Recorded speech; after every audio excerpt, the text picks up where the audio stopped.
ఈ అరణ్య ప్రాంగణానికి నైమిషము అని పేరు, నైమిషారణ్యము అని పిలుస్తారు. ఎందుచేత అలా పిలిచారు అంటే, ఒకానొకప్పుడు ఇంకా కలియుగం ప్రారంభం కాలేదు, ద్వాపరయుగం యొక్క చిట్ట చివరి కాలం సంప్రాప్తమైంది. ఇంకా కృష్ణ భగవానుడి యొక్క అవతార పరిసమాప్తి కూడా జరిగిపోయింది. ఇక వచ్చేటటువంటిది కలియుగమని, కలియుగంలో ఉండేటటువంటి వ్యగ్రతలు ఎలా ఉంటాయి అన్న విషయాన్ని తెలుసుకున్నటువంటి ఋషులు వ్యధ చెందారు. ఎక్కడికి వెళ్ళి మనందరం కూడా కూర్చుని అనుష్ఠానం చేస్తే కలిపురుషుని యొక్క ప్రవేశము ఉండదో అటువంటి భూభాగము ఏదైనా ఉన్నదా వాళ్ళకు అనుమానం వచ్చింది. సృష్టికర్త చతుర్ముఖ బ్రహ్మగారు కనుక వారందరూ బ్రహ్మగారి దగ్గరికి వెళ్ళారు. భూమండలంలో అటువంటి స్థలం ఏదైనా ఉంటే మాకు తెలియచేస్తే మేమందరం అక్కడ కూర్చుని తపస్సు చేస్తాం. ఎందుకంటే కలి యొక్క ఉద్ధతి చేత, కలి యొక్క ప్రకోపం చేత మళ్ళీ మా యొక్క తపస్సులు పతనమైపోయేటటువంటి స్థితి సంభవించదు కనుక అటువంటి భూభాగం ఎక్కడున్నదో తెలియచెయ్యమని అడిగారు. బ్రహ్మగారు దర్భలతో ఒక చక్రాన్ని తయారు చేసి దుల్లించారు. ఆ చక్రం యొక్క నేమి ఇరుసు ఎక్కడ విరిగి పడిపోతుందో, ఇక ఆ చక్రము దొల్లదో, అది కలిపురుషుడు ప్రవేశించినటువంటి పరమ పవిత్రమైనటువంటి ప్రాంగణమని, కాబట్టి మీరు ఈ చక్రం వెంట వెళ్ళవలసింది అని బ్రహ్మగారు నిర్దేశించారు. ఆ దర్భలతో తయారు చేయబడినటువంటి చక్రం వెనక ఋషులందరూ బయలుదేరి వచ్చారు. ఆ వచ్చినటువంటి చక్రం తిరుగుతూ వచ్చి ఈ అరణ్య ప్రాంగణంలోకి ప్రవేశించిన తరువాత నేమి అంటే ఇరుసు విరిగిపోయి ఆ చక్రం ఇక్కడ పడిపోయింది.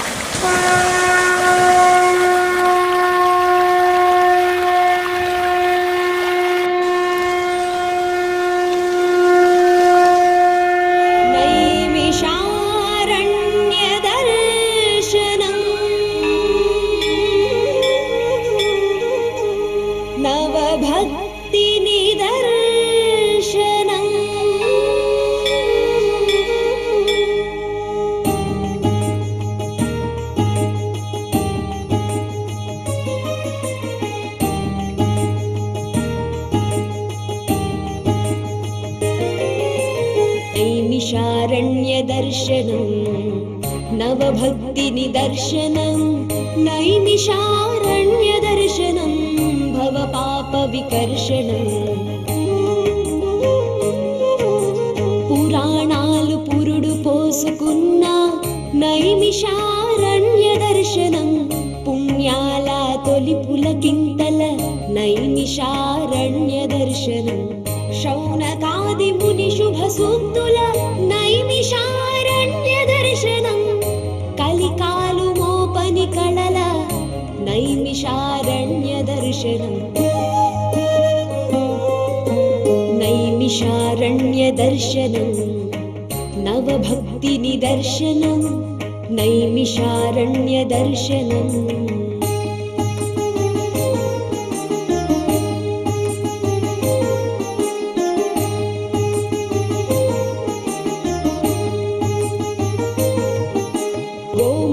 చక్రతీర్థలహరుల నైమిషారణ్య దర్శనం, దధీచి రుద్ర వెంకట హనుమల నైమిషారణ్య దర్శనం, వ్యాస గద్దె సూత గద్దెల నైమిషారణ్య దర్శనం, భాగవత సప్తాహముల నైమిషారణ్య దర్శనం, నైమిషారణ్య దర్శనం భవపాప వికర్షణం, నైమిషారణ్య దర్శనం భవపాప వికర్షణం, నైమిషారణ్య దర్శనం నవభక్తి నిదర్శనం, నైమిషారణ్య దర్శనం.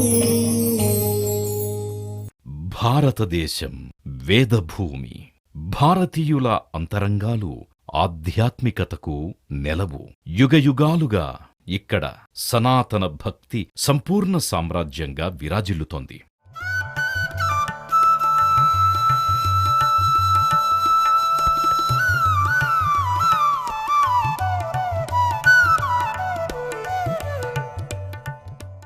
ఈ భువిపై ఎందరో ఉత్తములు జన్మించి తమ జనని అయిన భారతమాతకు వినమ్రులై నమస్కరించి భక్తియుతంగా జీవించి మహాత్ములుగా అవతరించారు.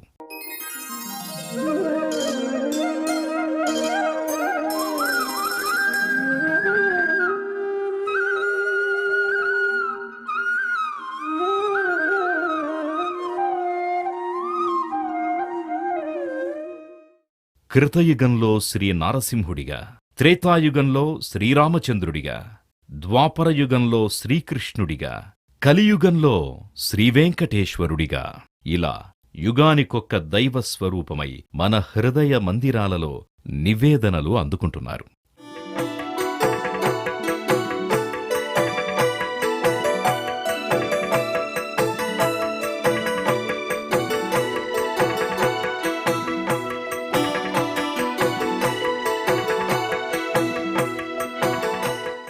యుగాలు గడచిన, తరాలు మారిన, మనుష్యుల అంతరంగాలలో వైవిధ్యమెంత రాజ్యమేలిన భారతీయత భక్తి అనే ఏకాత్మతతోనే నిలిచియుంది. జనులందరూ తమ అభీష్టానుసారం తమ తమ ఆరాధ్య దైవాలను పూజిస్తూనే ఉన్నారు.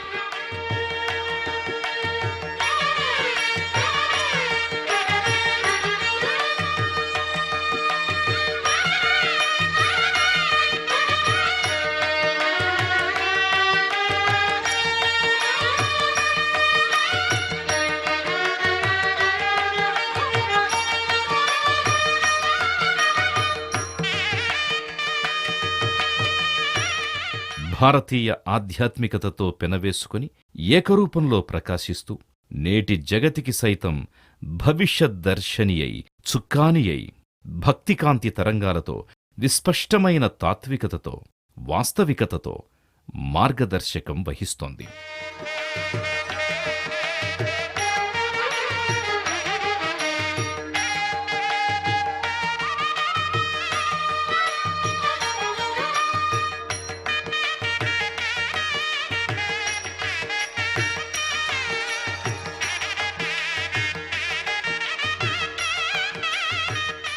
అఖండ భారతావనిలో అద్భుత ఆధ్యాత్మిక సోపానాలుగా వర్ధిల్లుతున్నవి సమున్నత హిమాలయాలు, మహోన్నత నదీ నదాలు, మహామహిమోపేతంగా విరాజిల్లుతోన్న దేవాలయాలు. వీటితో పాటు ఆదియుగం నుండి నేటి కలియుగాన కూడా చెక్కు చెదరని నిరుపమాన పవిత్ర పూజనీయమై దివ్యవనంలా నిత్యం ప్రకాశిస్తున్నది నైమిషారణ్యం.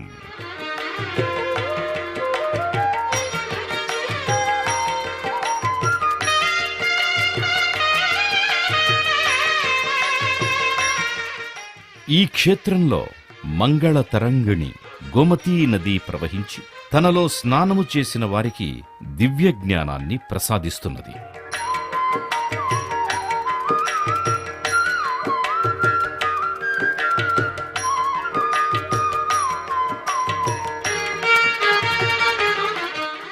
నాడు మహర్షుల తపస్సుకు మెచ్చి జగన్మాత లలితా అమ్మవారు ప్రత్యక్షమై వచ్చి నిలిచారిక్కడ. నేడు కూడా ఆ లలితాంబ దేవస్థానాన్ని చూడవచ్చును.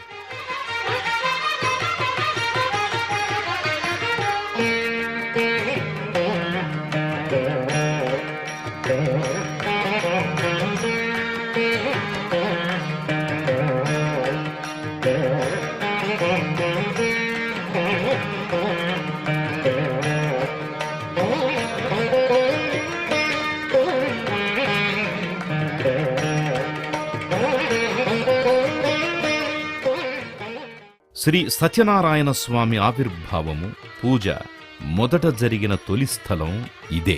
హిందువులందరూ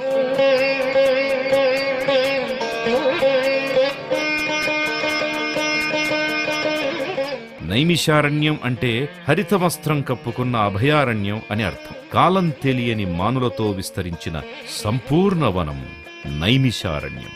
సొగసైన లతలల్లుకున్న తావులెన్నో మనకిక్కడ దర్శనమిస్తాయి. సరళయనే తెల్ల తెగడ, ధనయని పేరుగాంచిన ఉమ్మెత్త, పాటలగా నానుడిపడ్డ కల్లికొట్టు, నకులగా చిరపరిచితమైన పొగడ, సప్తవర్ణగా వినుతుకెక్కిన ఏడాకుల పొన్న, నాగకేసర అనే అమూల్యమైన సాగకింజల్కం, తాళగా తెలిసిన తాటి, తమాలముగా పిలువబడే చీకటిమాను, అర్జునమనే అర్థముగల మద్ది, చంపకమనే పవిత్ర సంపెంగలతో పాటు పున్నాగశాల, సురపొన్న, కొండగోగు, దేవదారు, ధన, రావి, అగరు, చందన, వెలగ, మామిడి, చండ్ర, పారిజాత వృక్షాలలో అన్ని ఋతువులలో పుష్పించి ఫలించే వివిధ రకాలైన వృక్షములతో అలరారుతుండే సహజవనం నైమిషారణ్యం.